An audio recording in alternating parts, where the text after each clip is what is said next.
Ladies and gentlemen, thank you for joining us, and welcome to Micron Technology's fiscal third quarter 2026 financial conference call. After today's prepared remarks, we will host a question and answer session. Webcast viewers, please note that you will be able to advance the slides as you view at your own pace. I will now hand the conference over to Satya Kumar, Corporate Vice President of Investor Relations and Treasury.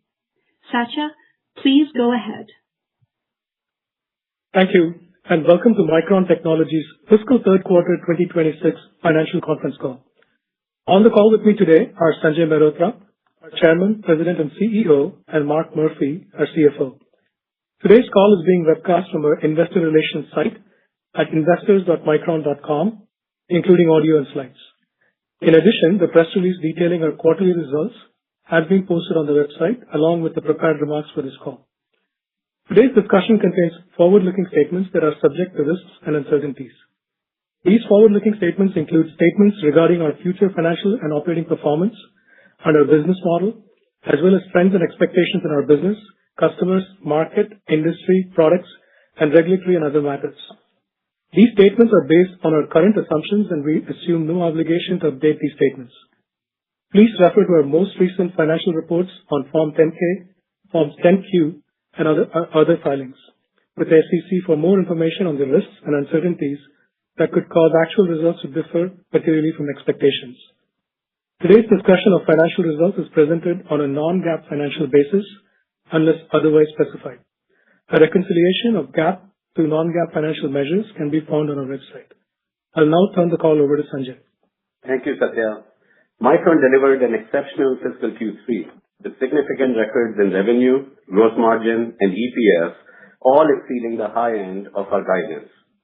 Demonstrating Micron's position as a leader enabling the AI era, our data center revenue exceeded $25 billion in fiscal Q3, or an annualized run rate of over $100 billion. Our data center SSD revenue exceeded $5 billion, more than doubling sequentially. DRAM and NAND industry demand continues to significantly exceed industry supply. We expect tight conditions to persist beyond calendar 2027 as a result of AI-driven demand across all segments, coupled with structural supply constraints. We are excited to announce that we have now signed 16 strategic customer agreements, or SCAs, which we expect will fundamentally transform our business model. The memory industry has been structurally transformed by the proliferation of AI. We are only in the early innings of the significant innovation and productivity that can be unleashed in every part of the global economy over time. Data center-driven growth will be increasingly complemented by AI-enabled features in smartphones, high-end PCs, and new consumer devices, as well as in automotive, industrial applications, and robotics. Exciting possibilities enabled by robotics and humanoids, as well as fully autonomous vehicles, portend a robust long-term demand environment for memory and storage. With respect to supply, our customers are recognizing that supply shortages in memory and storage will take considerable time to improve. Even as we expect industry supply to improve gradually in 2028, we currently do not have line of sight as to when memory supply will be able to catch up with increasing demand. Memory industry supply growth is dependent on significant greenfield fab expansions. These greenfield projects are large, complex, and time-consuming. Further, the pace is constrained by several factors, including long lead time for fab construction across the world, shortage of workers with critical trade skills, complex regulations, including permitting, and the need for enhanced energy infrastructure. Meanwhile, memory process technology, which is among the most advanced to develop and manufacture in semiconductors, is getting more complex with every new node. Technology transitions are driving slower bit growth over time. Wafer growth needs are significantly increasing clean room space and greenfield fab requirements, and HBM's growth and increasing trade ratio with every new generation further pressures non-HBM supply. In NAND, industry suppliers redirecting clean room space from NAND to DRAM and overall limited clean room space constrained NAND bit supply growth.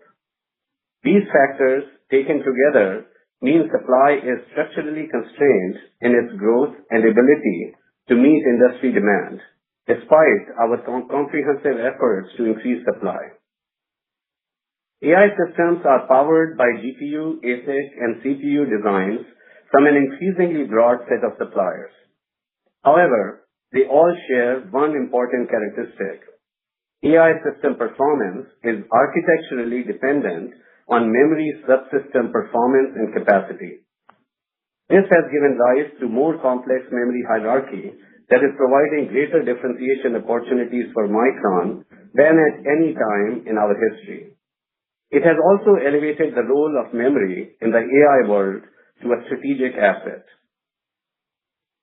Strong long-term demand growth, structurally constrained supply growth, and memory's strategic importance have caused customers to recognize that their product roadmaps rely on access to advanced memory technology and dependable and committed long-term memory supply. Micron has been a pioneer in our industry in creating a new class of strategic customer agreements or SCAs with very robust terms. We are pleased to announce that we have completed 16 SCAs with customers across the data center, consumer, and auto market segments. These SCAs accelerate the transformation of our business model, enhance partnership in technology and innovation, and provide customers with contracted supply assurance. Typically, these agreements have a 5-year term from calendar 2026 through the end of calendar 2030. Automotive agreements generally have a 3-year term. The 16 signed agreements represent roughly 20% of our DRAM volume and a third of our NAND volume over this period. These SCAs include 4 very large customers and 3 medium-sized customers. The remaining agreements relate to smaller customers from the automotive industry and represent our commitment to the important sector. When completed, we expect approximately half or more of our company revenue to be under these SCAs with customers across end markets. Our customer value our U.S. supply plans, and this is reflected in our SCAs. These SCAs are structured as take-or-pay agreements with binding commitments to purchase specific volumes over this multi-year term. The largest agreements generally have a ceiling price for existing products at the current CQ2 market price and a floor price through the term of this agreement. Several SCAs, which account for a modest portion of the SCA-related revenue, include either fixed prices or have no price bands associated with them, where pricing will be subject to market conditions. When all planned SCAs are executed, agreements with either fixed prices or price ceilings at or close to current CQ2 market prices are expected to be approximately 40% of our revenue. For SCAs which do contain such price bands, pricing is designed to stay within this floor to ceiling level through the course of the term. This pricing visibility will help our SCA customers across market segments to better manage their business and grow their demand. For our SCAs with price bands, the floor price enables a very robust gross margin for Micron, well above our peak quarterly margins in any past cycle. 14 of the 16 SCAs that we have signed have a cumulative revenue at minimum price per our contracts of approximately $100 billion over the remaining agreement term. They also strengthen our long-term financial performance, margins, and free cash flow expectations with higher visibility and improved stability in our business performance. Under the SCAs we have signed so far, we project to receive cash deposits and related financial commitments of $22 billion. This further demonstrates customer commitment to this new business model. Mark will provide additional details. Our SCAs with customers across data center to consumer devices to auto and industrial applications create a new paradigm for us to strengthen our customer relationships. They provide committed DRAM, including HBM as appropriate, and NAND supply to our customers over a multi-year time horizon. In a period of significant shortage, this supply visibility is extremely beneficial to our customers.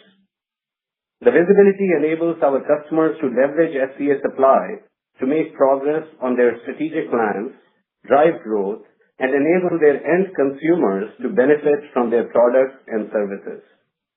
We are very appreciative of our customers who have worked with us through this period of tight supply with a strong collaborative spirit to create win-win outcomes for the long term for the entire ecosystem and end consumers. AI's insatiable appetite for memory bandwidth and capacity with low latency and low power is driving memory architectural choices, memory product mix shifts, and manufacturing process technology decisions, all of which increase the complexity of memory and storage roadmap for the industry. Micron is building on its technology leadership. Our 1-gamma DRAM node and G9 NAND node are both ramping well and on track to become the highest volume nodes in Micron's history.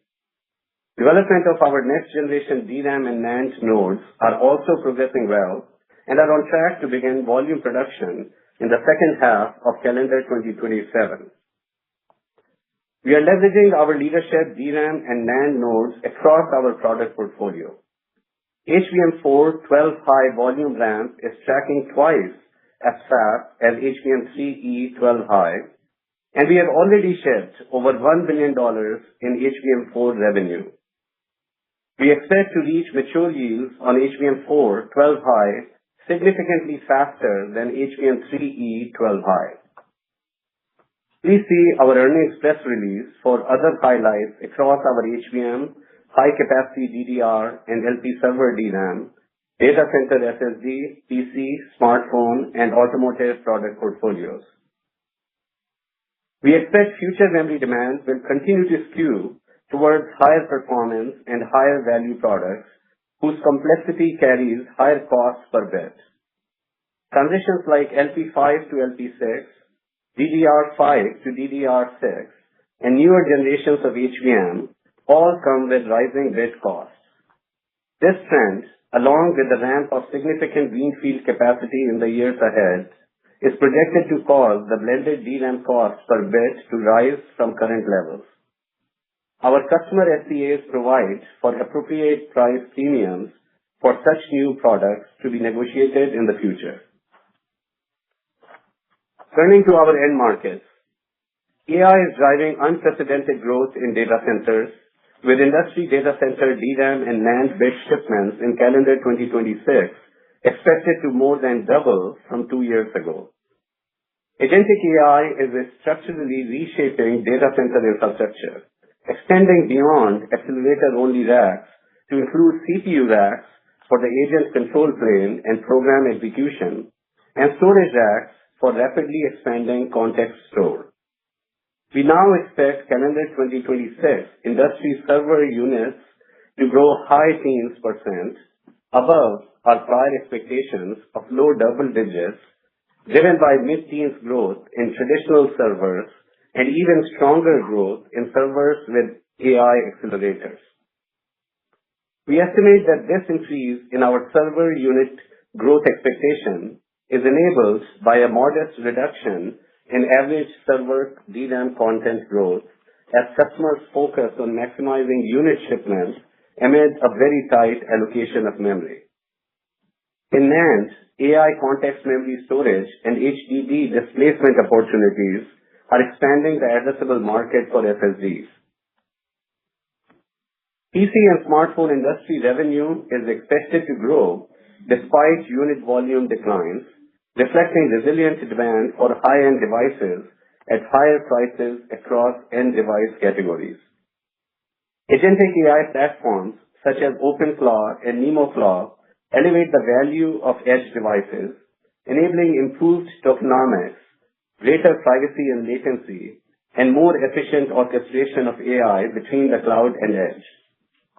Over time, we expect the value of on-device AI combined with pent-up unit replacement demand to drive memory demand growth in PCs and smartphones. In automotive, ADAS remains a powerful driver of content growth. L2+ and above vehicles, which feature progressively increasing levels of autonomy, have over 5 times the memory and storage content of an average vehicle. The mix of L2+ and above vehicles is more than doubling this year to over 20% and is expected to exceed 40% by 2030. Average auto memory and storage content is expected to further increase as mix shifts towards higher levels of autonomy with progressively higher levels of content. In robotics, continued advances in simulation, foundation models, and integrated hardware and software stacks are accelerating physical AI. This creates a growing content-rich opportunity for high bandwidth, low-power memory and storage that powers real-time perception, inference, and control. Humanoid robots carry 10 times the amount of memory as an average L2+ vehicle, and we expect a sustained, substantial, multi-decade memory demand cycle to begin in the latter part of this decade. Now turning to our market outlook. We now expect supply-demand conditions for both DRAM and NAND to remain tight beyond calendar 2027. In DRAM, we expect industry DRAM bit shipments in calendar 2026 to grow in the low to mid-20s% range, slightly above our prior outlook. In NAND, we expect industry NAND bit shipments in calendar 2026 to grow approximately 20%, unchanged from prior expectations. We expect Micron DRAM supply to grow approximately in line with the industry supply growth, while Micron NAND supply grows somewhat less than the industry supply growth in calendar 2026. Our SCAs provide enhanced visibility on our long-term demand and provide us greater confidence on our CapEx and R&D investments. We are focused on maximizing output from our fabs, including collaboration with our suppliers to accelerate tool acquisition, fab tool installation and ramp, and tool replacements and upgrades to improve productivity. Recently, we concluded a multi-year EUV supply agreement with ASML, supporting our increased adoption of EUV at the 1-delta node and future generations. We are also making good progress on expanding our global manufacturing footprint to increase supply over time. This includes our significant investments in U.S. leading-edge DRAM manufacturing with our ID1 and ID2 fabs in Idaho, whose construction is well underway, as well as the first of our New York fab clusters, where we broke ground in January this year. ID1 is on track for first wafer output in mid-calendar 2027, and ID2 in late calendar 2028. We recently launched first production starts of our 1-alpha DDR4 technology in our Manassas, Virginia fab, which will add to our capability to support the legacy product needs of our customers in auto, industrial, medical, aerospace, and defense markets. In our newly acquired Tongluo site in Taiwan, we expect to support meaningful product shipments from the existing 300,000 square feet fab in mid-calendar 2027, about a quarter earlier than our prior expectations. Adding to the existing fab, we have begun construction of a similar size second clean room at this site. This clean room will support EUV equipment, Our construction activities and timelines are on track for our other facilities in Japan and Singapore. Complementing our advanced packaging capabilities in Taiwan, our Singapore site will become another center of excellence for advanced packaging. We expect this facility will contribute meaningfully to Micron's HBM packaging capacity beginning in the first half of calendar year 2027. As we make these investments, we will remain disciplined in our approach and will be responsive to the market environment to appropriately align our supply plans. I will now turn it over to Mark for our fiscal Q3 financial results and outlook. Thank you, Sanjay, and good afternoon, everyone. Micron delivered exceptional fiscal Q3 results with revenue, gross margin, and EPS exceeding the high end of our guidance.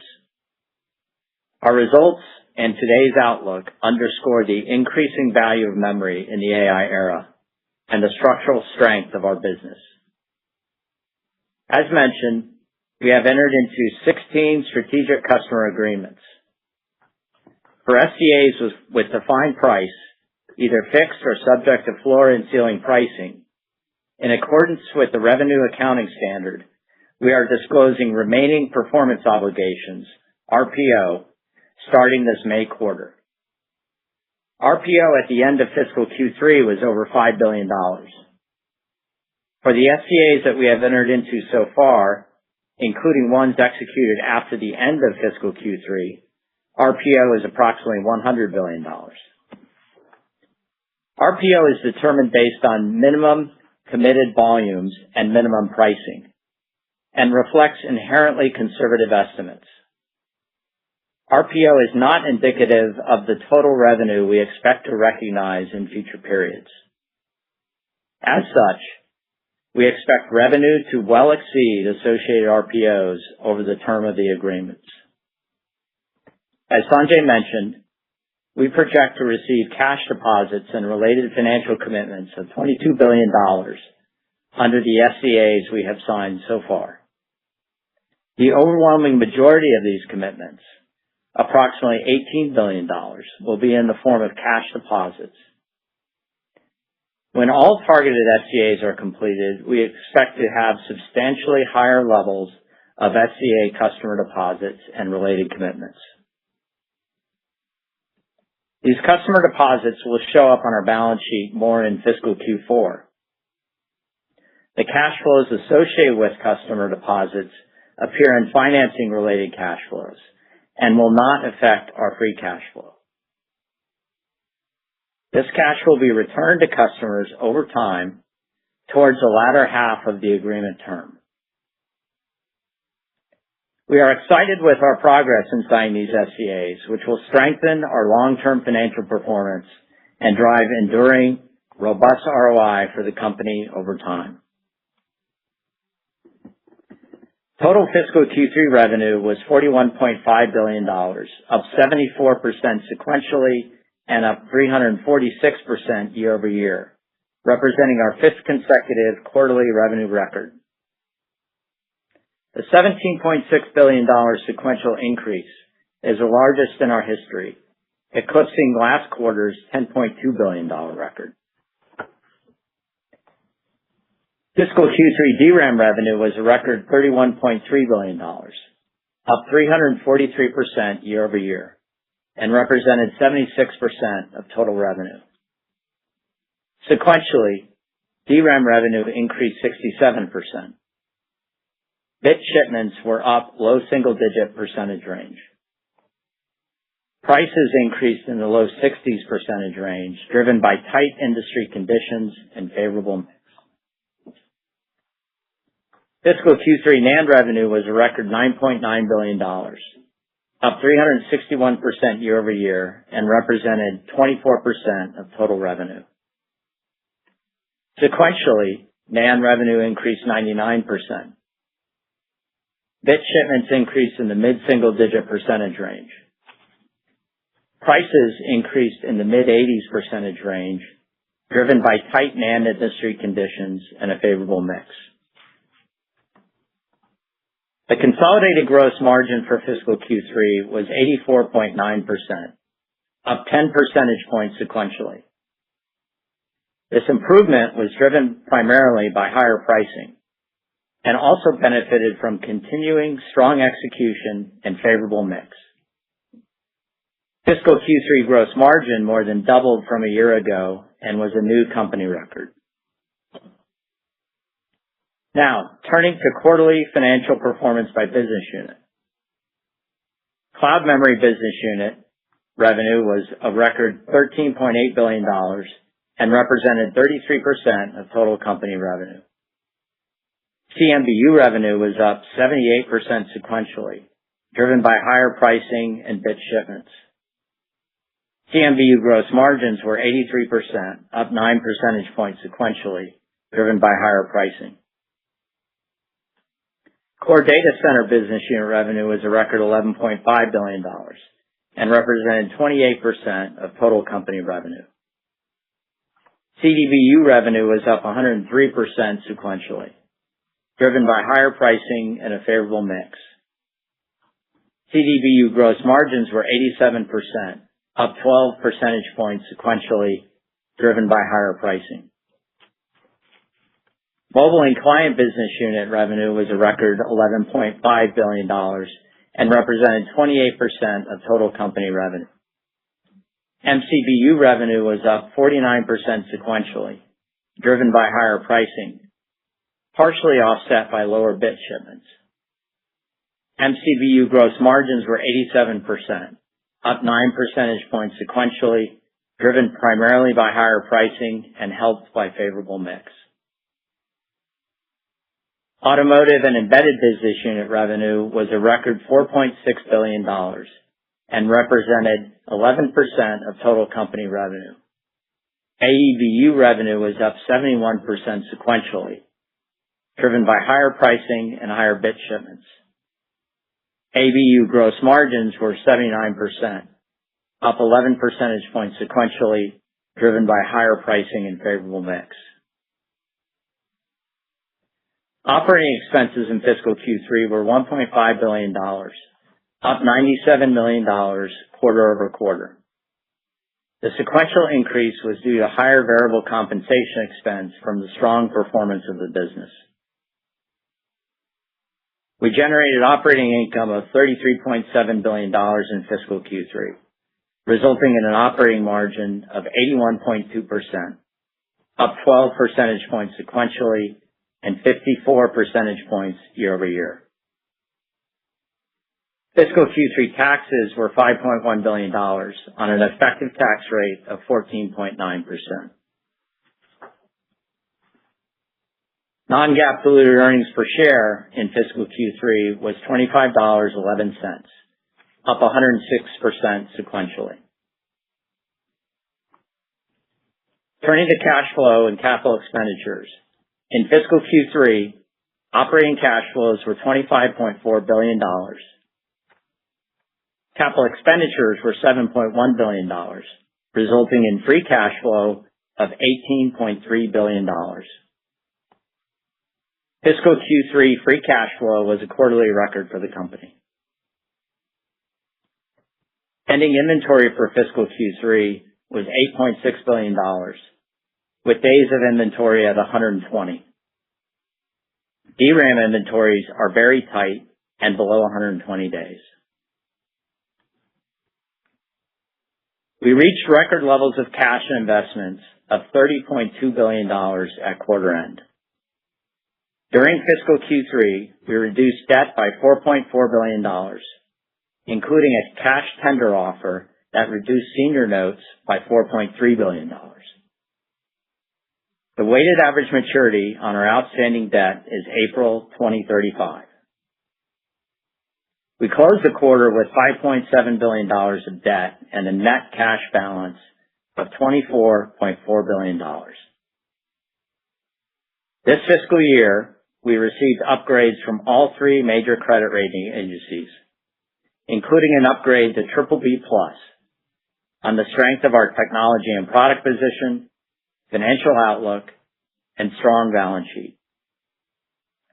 Our balance sheet has never been stronger, and we project it to strengthen further even as we increase investment in technology and needed capacity. Now turning to guidance.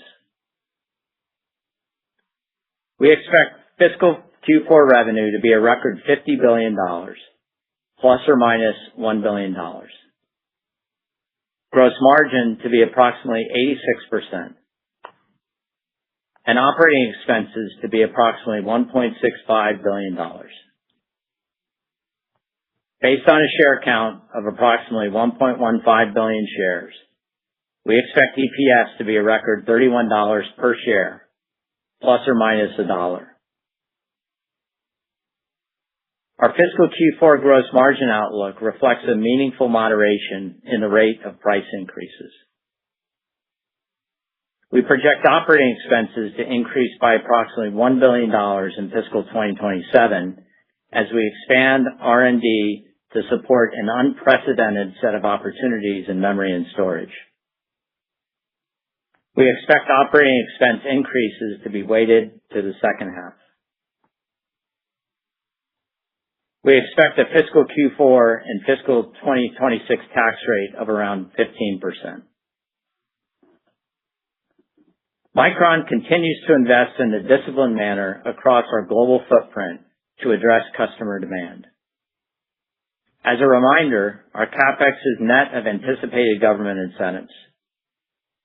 In fiscal Q4, we project CapEx of around $10 billion, bringing full year fiscal 2026 capital spending to approximately $27 billion.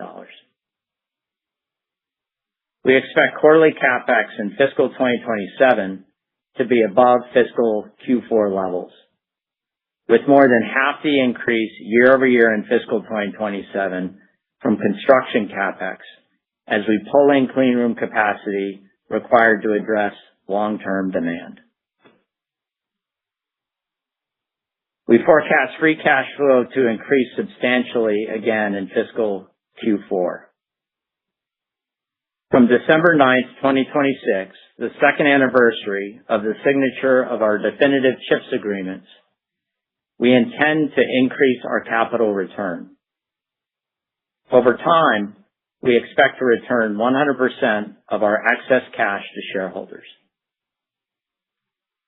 Any impacts that may occur due to trade or geopolitical developments are not included in our guidance. I'll now turn it over to Sanjay to close. Thank you, Mark. AI has elevated the value of memory. Micron is collaborating closely with our customers and suppliers across technology, product, manufacturing, and commercial teams in this tight industry environment. Strategic customer agreements are ushering in an exciting era for Micron. We expect these SCAs to significantly enhance the durability and predictability of Micron's strong financial performance, accelerating the transformation of our business model. I'm thankful to Micron's team members worldwide, whose relentless focus on execution on all fronts has positioned Micron as a leader in this new AI era, as we continue to advance our mission to accelerate intelligence to enrich life for all. We will now open for questions.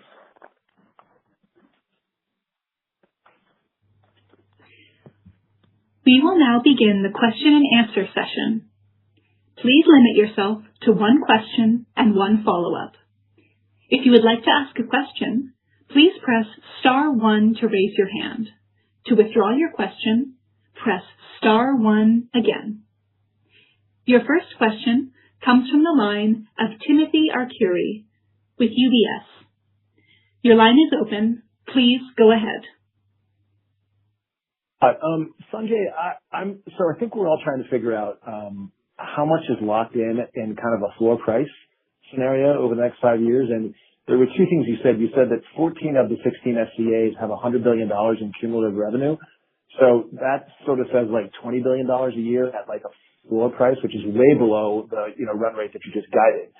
So that says that not that much would be covered at a floor price. But then you also said that 40% of revenue will be moving inside of these SCAs. So can you maybe double click on all that and sort of help us in in like a floor price scenario, can you help us think about how much of, revenue per year would be guaranteed? As we indicated that under these SCAs that have been completed so far, at the floor price, the revenue is projected to be $100 billion. But again, as Mark noted in his remarks, we expect revenue to be much higher than that. Note that at the floor price that our profitability levels at the gross margins at the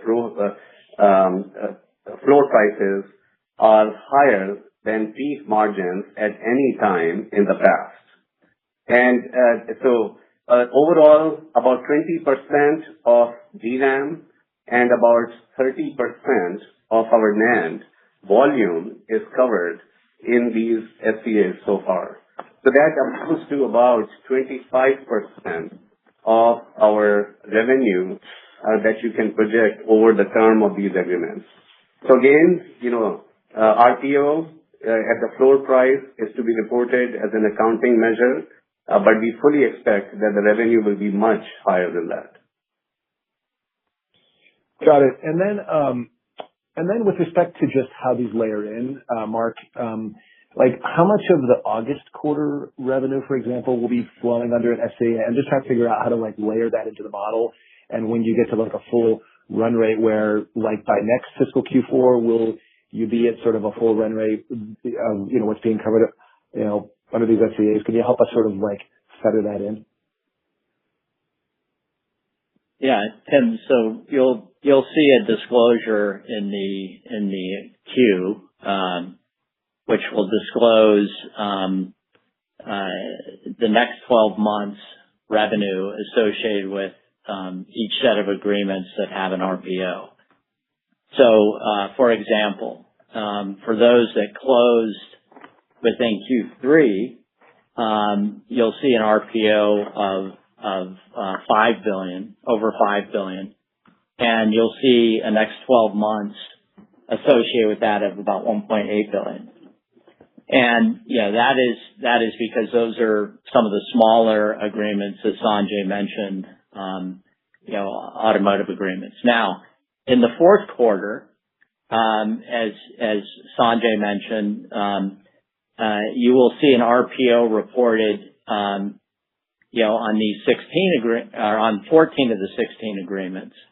That is going to be about $100 billion, and there will be an associated next 12 months associated with those that will be disclosed in the K. So you will be able to see, roughly how these are feathering in, and keep in mind this RPO number. It is a minimally contractually enforceable amount for the intersection of volume and price. So you're looking, Tim, at a minimum number, and that's important to keep in mind. And we were clear that it doesn't reflect what we think will happen. And then also each quarter, this RPO number will change. It will change based on contracts that are added in. It may change on additional volume commitments with the determined price. It will change based on shipments and how that RPO is declines after that performance obligation is met. So you'll be getting a lot of additional reporting. This is all under ASC 606. I know it's something that it's not a heavy standard typically in some of our reporting, but this feature of RPO you will see.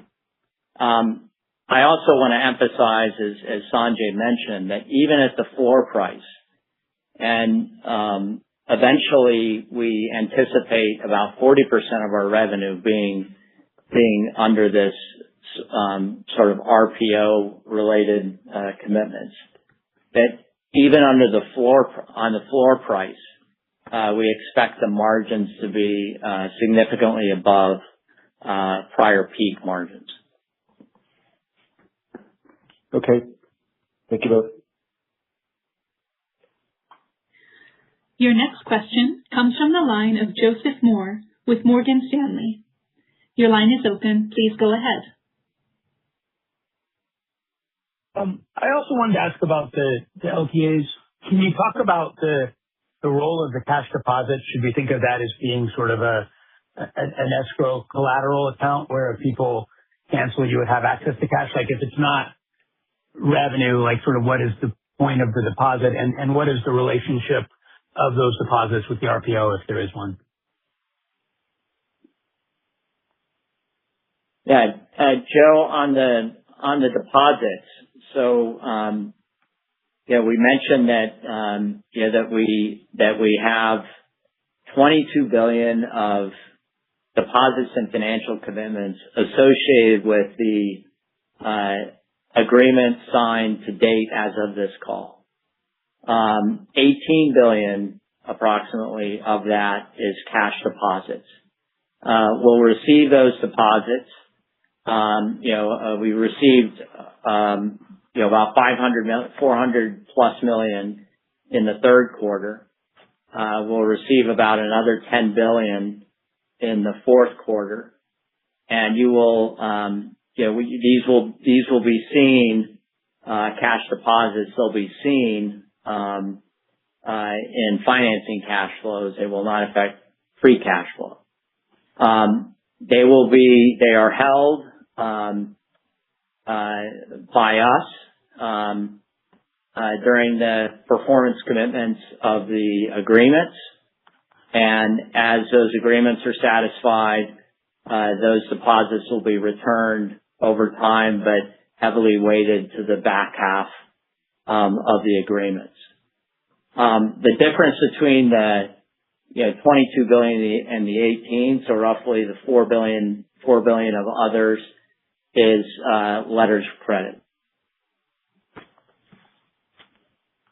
Okay. But what is the role? I mean, what happens to that cash? It seems like they're putting a deposit and then they get the deposit back. What is the reason for them to commit that cash? Is that something where there's a take or pay that cash is related to? It's not a prepayment. Just can you help us understand that? Yeah, thanks, Joe. It's not a prepayment. It's a separate commitment by the customers and a reflection of the fact that we have a binding agreement, and these are take or pay agreements, and we hold the cash, and it's a reflection of our shared commitment to perform under these agreements. Now, this is good for Micron, of course, these agreements, and that we get visibility on our demand. It's committed volume that we can be confident about making our investments, large capital investments, closer technology relationship. It's good for the customers because they have supply assurance, they have leading technology. So in our view, it's a win-win, and very, very happy with the nature of the agreements and the impact they have on the business, and indication of a transformed business model at Micron. Very helpful. Thanks for all the disclosure on this. It really helps a lot. Thanks. Your next question comes from the line of C.J. Muse with Cantor Fitzgerald. Your line is open. Please go ahead. Yep. Good afternoon. Thank you for taking the question. Maybe to just follow up on Joe's question, Mark. When you think about these cash deposits, do you view that as fungible cash and used for CapEx? And I guess as part of that, when you contemplate capital returns, particularly after December 14th kind of CHIPS Act end date, will you include kind of that cash that you received in your gross cash thoughts and your thoughts around capital returns, or is that something, given that you will have to return it eventually, that would cause you to think steady state you'll need to hold more gross cash, all else equal? CJ, it's unrestricted. But does it change your thoughts around gross cash that you feel comfortable holding on your books? Not in the near term. I think we of course are going to have what we view as adequate liquidity to support the operation of the business. That That would include over time returning the deposits as customers and Micron perform on the contracts. And so that, of course, is important. And then we would hold liquidity to satisfy what investments we believe are important for the business.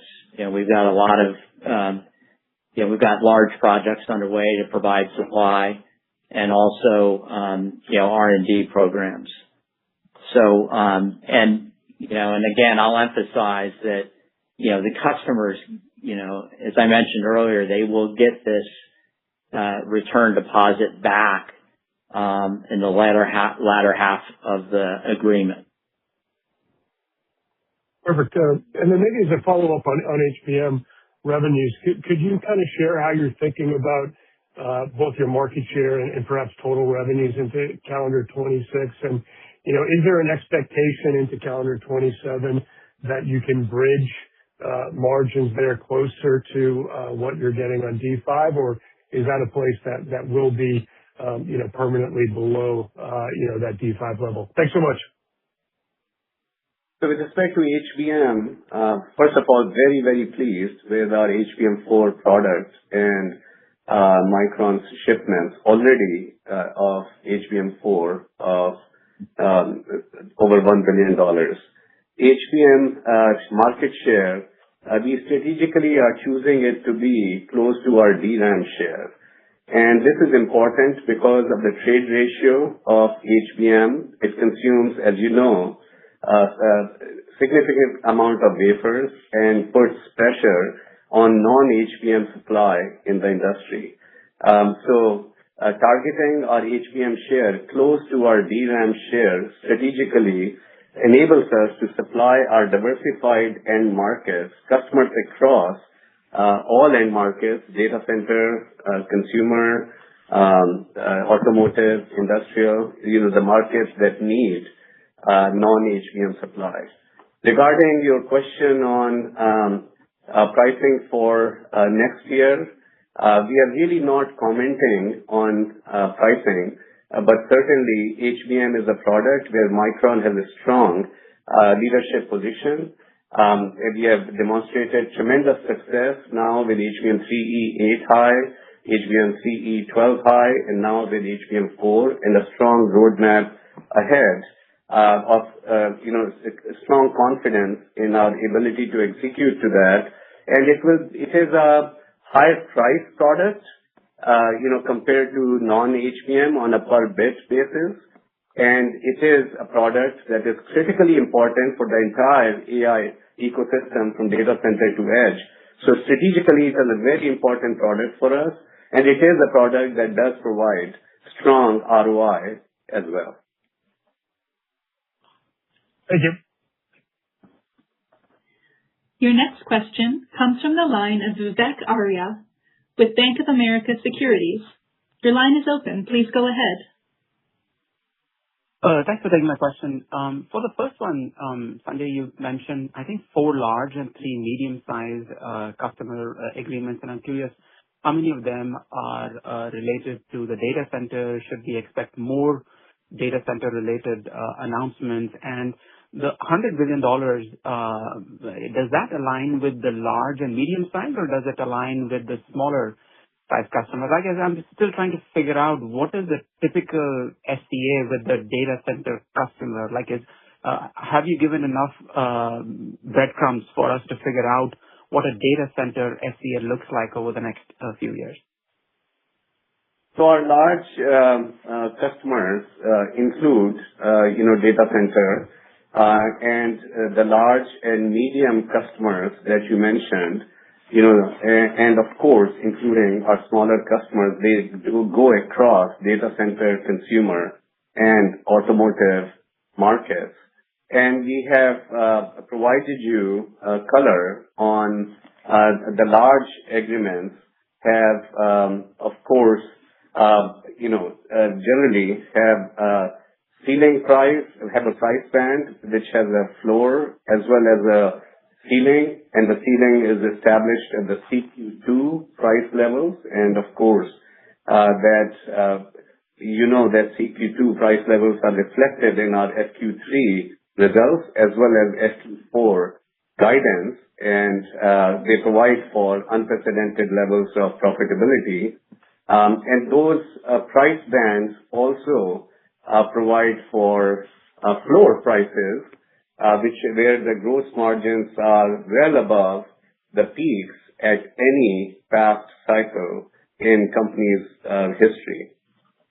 And the large agreements that we mentioned, these are multi-year agreements, and they provide us tremendous visibility to demand, customer commitments, and they of course come with the financial commitments, including cash deposits that Mark elaborated on earlier. Thanks. And for my follow-up, Mark, on gross margins, 86%, does it kind of hang out here for a while? Is there a ceiling? And then as these SCAs start to kick in, should we assume some kind of normalization to between, the mid-80s where you are now versus, I think the prior peak was in the low 60s. So as your long-term investors build their models for 27, 28, etc., should they be assuming a normalized gross margin range somewhere in the mid-70s, right? Kind of the range between where you are today versus the prior peaks. If you could just, hold our hands on how to think about gross margins beyond this 86% in the near term, and then longer term, what is the right way to think about how these gross margins unfold? Thank you. Yeah. So Vivek, we're not providing guidance beyond the fourth quarter, but we are at margin levels that, as we've talked about before, incremental price yields less in gross margin expansion. So while but having said that, we do see, as we mentioned, we updated our view on market conditions that we expect the market to remain tight beyond 2027. We also have, we're at a point where memory is very much appreciated for the strategic asset that it is, the value that it brings to improving AI intelligence, and more and higher performance memory is needed. And so, our continued deployment of bits to, data center and edge device, higher performance applications, is going to be helpful, as price moderates and, price growth moderates, and we move to, optimize the placement of our bits, with customers, including those that we have done these SCAs with. And then also, as we've talked about, we will get additional volume starting mid-year, materially, beginning mid-year 27. It will grow into 28, and we will have some startup costs there, but we will get absorption as those ramps occur. And so over time, we'll get that operating leverage.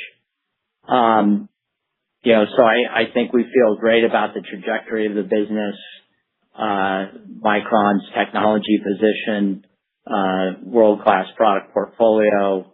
And you can see we're operating very well, and all those are supportive of continuing to deliver a strong financial performance. Thank you. Your final question comes from the line of Krish Sankar with TD Cowen. Your line is open. Please go ahead. Yeah, hi. Thanks for taking my question. I have two of them, Sanjay or Mark. Congrats on the great results. On the floor pricing for the LTAs, you said it's above the prior peak. Your prior peak gross margin was somewhere in the low 60-62% range. If I try to plug in what a 64 gigabyte server DRAM is, I can get like a $700 price for it compared to $1,500 today, which kind of puts you at like $10 to $12 a gigabyte as the floor and a mid-$20 a gigabyte for the current price. Is that the range we should think about for these LTAs, i.e., low teens to mid-20s dollars a gigabyte is kind of like the range of LTAs for the pricing? So, Krish, we're not going to get into specific pricing discussions, but I just want to note again that I said that the gross margins at the floor will be well beyond the peaks that we experienced, the highs that we experienced in the past cycle. So well beyond those, right? But we are not going to obviously get into the specifics related to the pricing. Bottom line is, these SCAs really help provide visibility, strength, and durability of demand for us. And they absolutely, fundamentally, accelerate our financial performance and the business transformation here. Got it. Very helpful, Sanjay. And just a quick follow-up. You kind of mentioned how DRAM bits should grow low to mid-20s, NAND probably in the 20% range this year, and clearly we are undersupplied on both. Is there a way to quantify what happens in 2027? Is there a way to say, is the undersupply going to be double what it is this year in 2027, or how to think about the supply-demand imbalance in 2027? We see 2027 overall tight. We have said we see tightness continuing beyond 2027.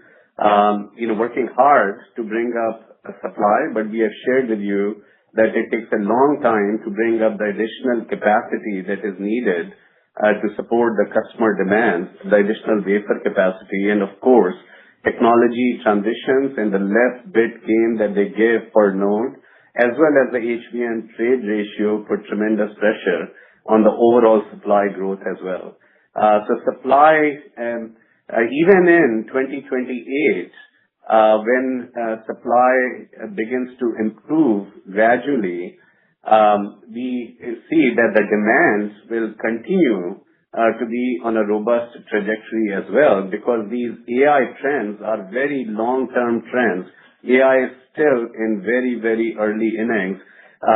The whole token economics needs more memory. AI system performance is really very much limited by memory capacity and memory performance, memory bandwidth. So, the demand for memory is, as the compute demand grows and our customers look at a tremendous transformation opportunity that is ahead of them, and continue to make investments like they have never made before to build this infrastructure. The demand trajectory is extremely strong. Memory is at the center of it and is a strategic asset, and access to memory supply is obviously a critical priority, as you can see in the multi-year agreements that our customers have concluded with us. I mean, those agreements reflect the confidence in the growth of the demand. So we are working hard to bring up supply, but we see tightness persisting beyond 2027. Thanks a lot, Sanjay. Really appreciate it. This concludes today's call. Thank you for attending. You may now disconnect.